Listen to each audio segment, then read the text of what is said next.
بسم اللہ الرحمن الرحیم. قابل قدر سامعین و ناظرین، السلام علیکم ورحمۃ اللہ وبرکاتہ.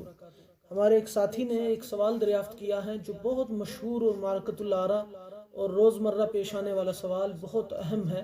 وہ یہ کہ کوئی شخص اگر مسبوق ہے، اور مسبوق شریعت کی نظر میں اس شخص کو کہا جاتا ہے جس کی رکعات امام کے ساتھ چھوٹ گئی ہوں، یعنی وہ فرض نماز میں امام کے ساتھ جماعت میں شامل تو ہوا لیکن اس کی 1، 2، 3 یا 4 رکعتیں امام کے ساتھ جو ہے وہ چھوٹ گئی.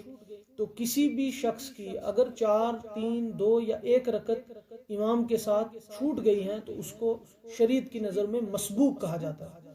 تو جب امام صاحب آخری رکعت میں سلام پھیریں گے تو مسبوق کے لیے لازم یہ ہے کہ وہ امام صاحب کے ایک طرف سلام پھیر لینے کے بعد کھڑے ہو کر اپنی بقیہ نماز کی رکعات کو پورا کر لیں.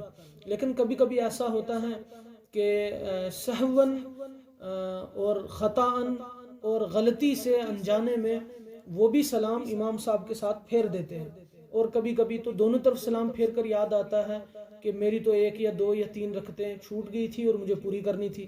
اور کبھی ایسا ہوتا ہے کہ سلام ایک طرف پھیر کر یاد آتا ہے اور کبھی سلام پھیرتے پھیرتے یاد آتا ہے. تو کیا اگر کسی مسبوق نے جس کی رکعتیں چھوٹی تھی امام کے ساتھ سلام پھیر دیا تو کیا اس پر سجدہ سہو واجب ہے یا نہیں؟ یہ بہت اہم مسئلہ ہے.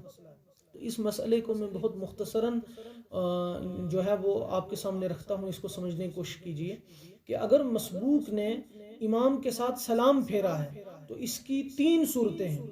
صورت نمبر 1 یہ ہے کہ مسبوق نے امام کے سلام پھیرنے سے پہلے ہی جلدی میں سلام پھیر دیا. دوسری صورت یہ ہے کہ امام صاحب کے سلام پھیرنے کے ساتھ ساتھ اس نے بھی سلام پھیرا، یعنی امام صاحب نے السلام علیکم کہا اور اس نے بھی ساتھ ساتھ میں السلام علیکم کہتے ہوئے سلام پھیرا. اور تیسری صورت یہ ہے کہ امام صاحب کے سلام پھیر لینے کے بعد چاہے وہ بعد 1 سیکنڈ ہی کا وقفہ کیوں نہ ہو، اس مسبوق مقتدی نے امام صاحب کے سلام پھیر لینے کے بعد سلام پھیرا. تو یہ 3 صورتیں ہیں. ان میں پہلی 2 صورتیں کہ امام صاحب کے سلام پھیرنے سے پہلے یا امام صاحب کے سلام پھیرنے کے بالکل ساتھ ساتھ، یعنی ابھی علیکم ورحمت اللہ امام صاحب نے نہیں کہا اور یہ صرف السلام علیکم تک ہے، تو ان دونوں صورتوں میں اگر یہ فوراً کھڑے ہو کر اپنی رکعتیں پوری کر لیتا ہے تو اس مقتدی مسبوق پر سجدہ سہو واجب نہیں ہے. اور اگر تیسری صورت اور نوعیت ہے کہ امام صاحب کے سلام پھیر لینے کے بعد اس نے سلام پھیرا ہے تو اب